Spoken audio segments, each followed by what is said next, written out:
Hello नमस्कार साथियों। आपका हार्दिक स्वागत है आपके अपने चैनल जी की भाई मालाराम सर पर। देखो, अक्टूबर में हमारा हरियाणा डी ग्रुप का पेपर है। उसी को देखते हुए हमने मैथ में एक टेस्ट सीरीज की शुरुआत की है। और हम मैथ में आज हम शुरुआत करेंगे औसत की, यानी औसत टेस्ट सीरीज से हम शुरुआत करेंगे। इसमें अच्छे अच्छे हमारे पास क्वेश्चन होंगे। और जो एचएससी द्वारा जो हरियाणा डी ग्रुप का पेपर लेगी हमारी एनटी, उसमें मैथ 15 नंबर का आएगा। और हमारी कोशिश रहेगी कि मैं आपको जितने क्वेश्चन कराऊं उसमें से आपके 15 से 15 क्वेश्चन फंसे। एक आधे क्वेश्चन की अलग बात नहीं, तो गारंटी है कि इसमें से 15 से 15 क्वेश्चन इसमें फंसेंगे। तो आज हम औसत से शुरुआत करते हैं। और डी ग्रुप के अलावा हमारा दिल्ली पुलिस का पेपर आ रहा है नवंबर दिसंबर में, तो उसके लिए भी ये क्लास ज़रूरी होने वाली है। तो हमारी क्लास है औसत की, यानी एवरेज की। तो आज हम एवरेज के बारे में अभ्यास करेंगे, क्वेश्चनों की प्रैक्टिस करेंगे। औसत यानी एवरेज। एवरेज। तो हमारा आज का पहला क्वेश्चन है, देखो एवरेज में, कि 10 संख्याओं का औसत 7 है। 10 संख्याओं का औसत 7 है यदि प्रत्येक संख्या को 12 से गुणा कर दिया जाए। यानी हमारे पास 10 संख्या हैं और 10 संख्याओं का हमारे पास औसत कितना है, 7 है। और आगे दे रखा है कि यदि हम प्रत्येक संख्या को 12 से गुणा कर दें तो नई संख्या का औसत क्या है। तो देखो, हमारे पास संख्या कितनी है, हमारे पास 10 संख्या है और संख्याओं का हमारे पास औसत कितना है, औसत हमारे पास 7 है। अब आगे कह रहे हैं हमारे पास 10 संख्या है, इनमें प्रत्येक जो हमारी संख्या है प्रत्येक को हमें 12 से गुणा करना है, यानी 12 से गुणा कर रहे हैं। अब देखो, अगर हम प्रत्येक संख्या को अगर 12 से गुणा करेंगे तो जो हमारा औसत, हम औसत को कितना से गुणा करेंगे, 12 से।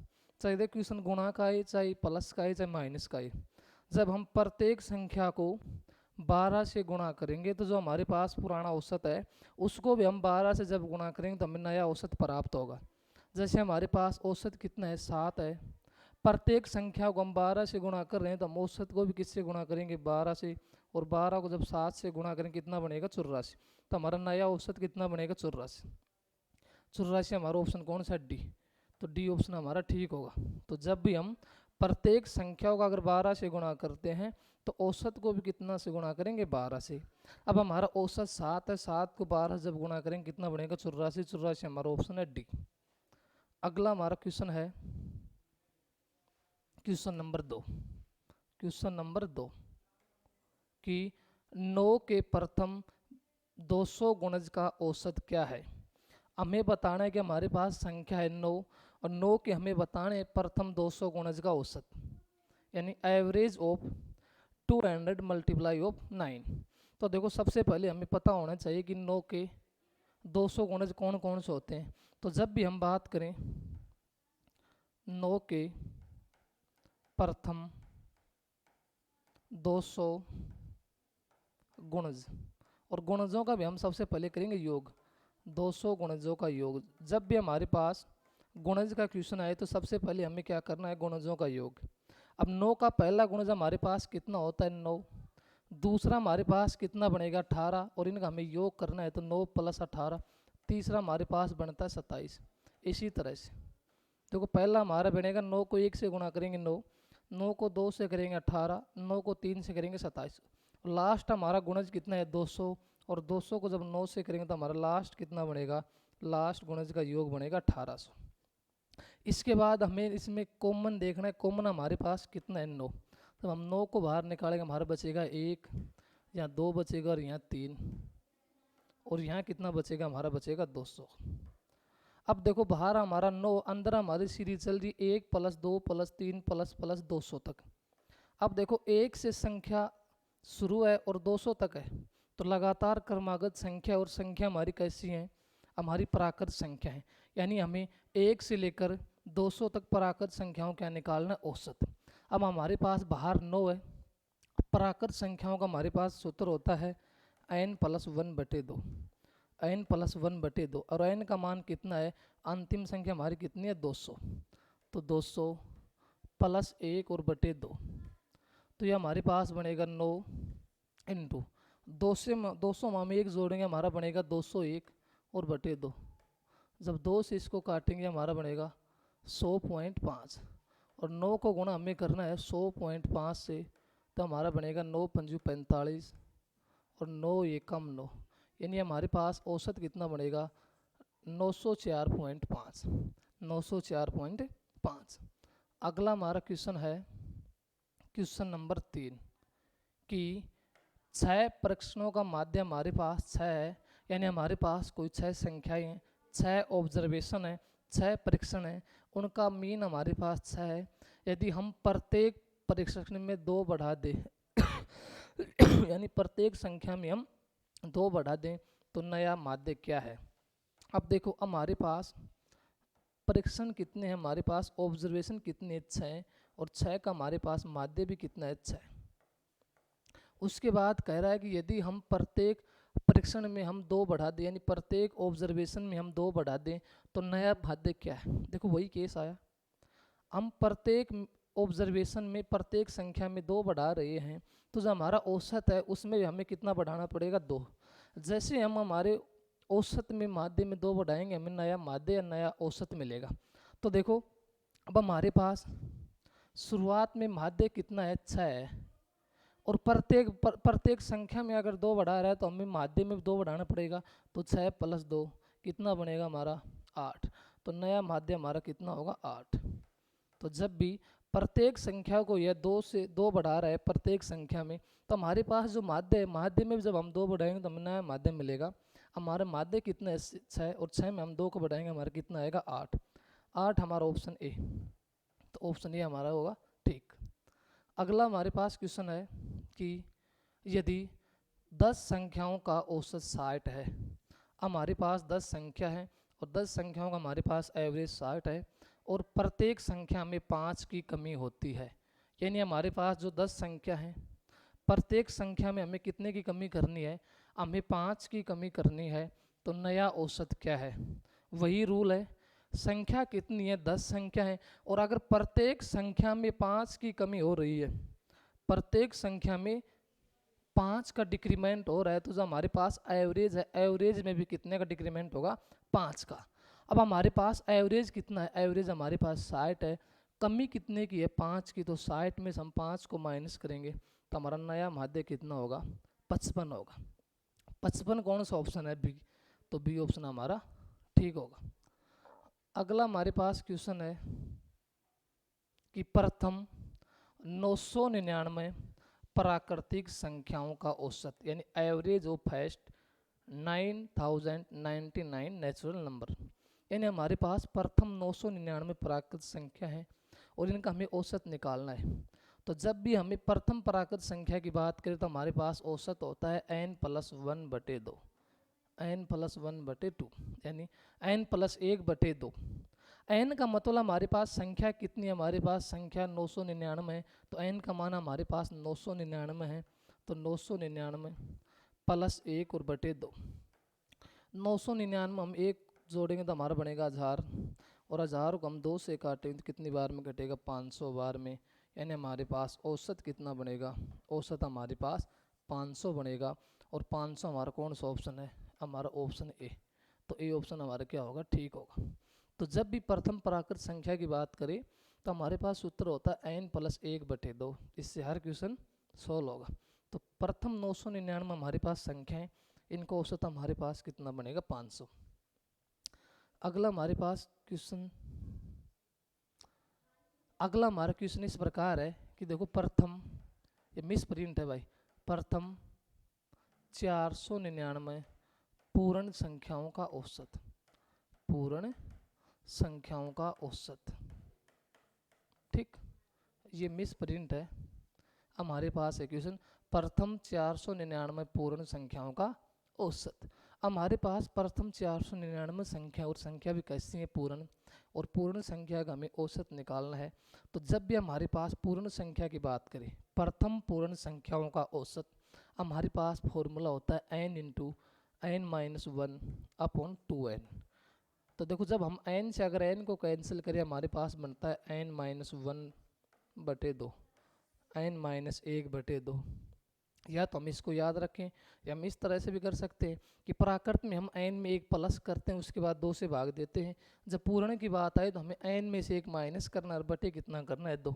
ठीक, तो n माइनस 1 बटे 2। अब हमारे पास संख्या कितनी है 499, तो 499 माइनस 1 और बटे 2, तो ये बनेगा 498 बटे 2। 2 से करेंगे तो 2 दूनी 4, 2 चौका 8 और 2 नाम 18, हमारे पास कितना बनेगा औसत 249। 249 हमारा कौन सा ऑप्शन है बी, तो बी ऑप्शन हमारा ठीक होगा। तो जब भी प्रथम पूर्ण संख्या की बात करें औसत में, तो हमारे पास फॉर्मूला होता है n माइनस 1 बटे 2, यानी जस्ट प्राकृत संख्या। प्राकृत संख्या का होता है n प्लस 1 बटे 2, इसमें होगा n माइनस 1 बटे 2। अगला हमारे पास क्वेश्चन है कि प्रथम 210 सम संख्याओं का औसत। प्रथम 210 सम संख्याओं का औसत यानी average of first 2 and 10 even number. 200 प्रथम 210 सम संख्याओं का औसत। तो अब हमारे पास क्वेश्चन है सम संख्या का, तो जब भी प्रथम n सम संख्या की औसत की बात करेगा, हमारे पास औसत होता है n प्लस 1। क्या होता है n प्लस 1। n का मतलब है जितनी संख्या है, संख्या में हमें एक ऐड करना है। अब हमारे पास संख्या है 210, यानी n का मान हमारे पास कितना है 210। अब हमें 210 हमारे पास संख्या का औसत निकालना है, तो हमें करना क्या है 210 प्लस 1, तो हमारे पास औसत कितना बनेगा 211। 211 कौन सा ऑप्शन है, हमारा पहला ऑप्शन है ए, तो हमारा ए ऑप्शन क्या होगा ठीक होगा। ठीक, जैसे हमारे पास है कि 215 संख्याओं का हमारे पास प्रथम 215 सम संख्याओं का औसत, तो संख्या हमारे पास 215 है, कैसी है सम, औसत निकालना है तो प्लस 1 करना है, कितना बनेगा 216। तो जब भी प्रथम n सम संख्या की औसत की बात करें, तो जितने हमारे पास n का मान है उसमें हमें एक प्लस करना, हमें औसत प्राप्त होगा। अगला हमारे पास क्वेश्चन है कि 7 के प्रथम 50 गुणज का औसत। हमारे पास संख्या है 7 और 7 के हमारे पास 50 गुणज तक हमें बताना उसका औसत। अब देखो सबसे पहले हमें पता होना चाहिए कि 7 के 50 गुणज कौन से होते हैं। तो अब मैंने अभी एक 9 का क्वेश्चन कराया, जब भी हमारे पास गुणज का क्वेश्चन आए तो सबसे पहले हमें करना है कि 7 के प्रथम 50 गुणजों का योग, 50 गुणजों का योग। ठीक, जब भी हमारे पास अगर गुणज का क्वेश्चन आए तो सबसे पहले हमें क्या करना है योग करना है। अब 7 का पहला गुणज हमारे पास 7 होता है, दूसरा अगर 7 को 2 से गुणा करते हैं 14 होता है, तीसरा कितना 21 और चौथा 28। इन सभी का अगर योग करना है तो बीच में प्लस 7 प्लस 14 प्लस 21 प्लस 28, और लास्ट हमारा 50वां गुणज है। तो जब हम 7 को 50 से गुणा करते हैं तो हमारे पास कितना बनेगा 350। अब देखो इनमें कॉमन हमारे पास 7 है, 7 में भी 14 में भी 21 में 28 में और 350 में। तो जब हम 7 को कॉमन लेंगे तो हमारा बचेगा 1 2 3 4, और 350 में हम 7 को कॉमन लेंगे तो कितना बचेगा 50। अब देखो हमने देखा हमारी एक सीरीज बन रही है 1 2 3 4 5 लगातार क्रमागत हमारे पास संख्या इन सभी का जोड़ है। अब एक से शुरुआत है, एक से शुरुआत हमारी प्राकृतिक संख्या की होती है, यानी प्रथम प्राकृतिक संख्या कहाँ तक है हमारे पास 50 तक। प्रथम 50 प्राकृतिक संख्याओं का हमें औसत निकालना है। तो देखो प्रथम प्राकृतिक संख्याओं का हमारे पास औसत बनता है n प्लस 1 बटे 2। तो बाहर हमारे पास 7 है, n का मतलब हमारे पास अंतिम संख्या कितनी है हमारे पास 50 है, तो हमें लिखना है 50 प्लस 1 और बटे 2। 50 और 1 हमारा बनेगा 51, और जब हम 51 को 2 से भाग देंगे तो कितना आएगा 25.5। 25.5, तो 7 से गुणा करना हमें 25.5 को। अब 7 से अगर 5 को गुणा करेंगे तो 7 पंजे 35 कैरी 3, उसके बाद 7 को 5 से करेंगे 7 पंजे 35 और 3 38 कैरी 3, 7 दूनी 14 और 3 हमारे पास 17, और एक पॉइंट के बाद डेसिमल लगाना है तो हमारा औसत कितना बनेगा 178.5। अब 178.5 हमारा कौन सा ऑप्शन है सी, तो सी ऑप्शन हमारा क्या होगा ठीक। तो जब भी प्रथम गुणज की बात करें, जैसे गुणज 50 और 100, हमारे पास सबसे पहले हमें गुणजों का योग करना है। जैसे गुणज 7 का पूछे चाहे 10 का चाहे 12 का, उसके बाद वही नंबर जिसके गुणज पूछे वही हमको कॉमन लेना है, और अंदर हमारी सीरीज बनती है प्रथम n प्राकृतिक संख्याओं का योग जो हमारे पास होता है n प्लस 1 बटे 2। अगला हमारे पास क्वेश्चन है कि प्रथम 8 संख्याओं का औसत 71 है। हमारे पास 8 संख्या है और 8 संख्याओं का औसत हमारे पास 71 है। यदि पहली 5 संख्याओं का औसत 75 है, यानी पहली 5 संख्याओं का औसत हमारे पास 75 है और अंतिम 4 संख्याओं का औसत हमारे पास कितना है, 65 है, तो पांचवी संख्या क्या है? पांचवी संख्या क्या है? देखो शुरुआत में हमारे पास 8 संख्या और 8 संख्याओं का औसत हमारे पास कितना है, 71। आगे हमारे पास जो प्रथम 5 संख्याओं का औसत 75 है, यानी हमारे पास जो 75 औसत वो कितनी संख्याओं का है, 5 का है। उसके बाद जो अंतिम 4 संख्या उनका औसत कितना है, 65, यानी जो हमारा 65 औसत वो कितनी संख्याओं का है, 4 का। अब देखो उसके बाद हमें क्या करना है कि देखो हमारा औसत कितना है, 75 है। शुरुआत में हमारा औसत कितना था, 71, अब 75 कितना बढ़ा, 4। तो देखो जो बढ़ा उसको हम किससे गुणा करेंगे, 5 से, तो हमारा कितना बनेगा, ये 20। इसी तरह अब हमारा औसत कितना है, 65, और शुरुआत में हमारा 71 था, 71 से 65 हुआ, कितना कम हुआ, 6, यानी माइनस का 6, और माइनस 6 को हम किससे गुणा करेंगे, 4 से, कितना बनेगा, माइनस का 24।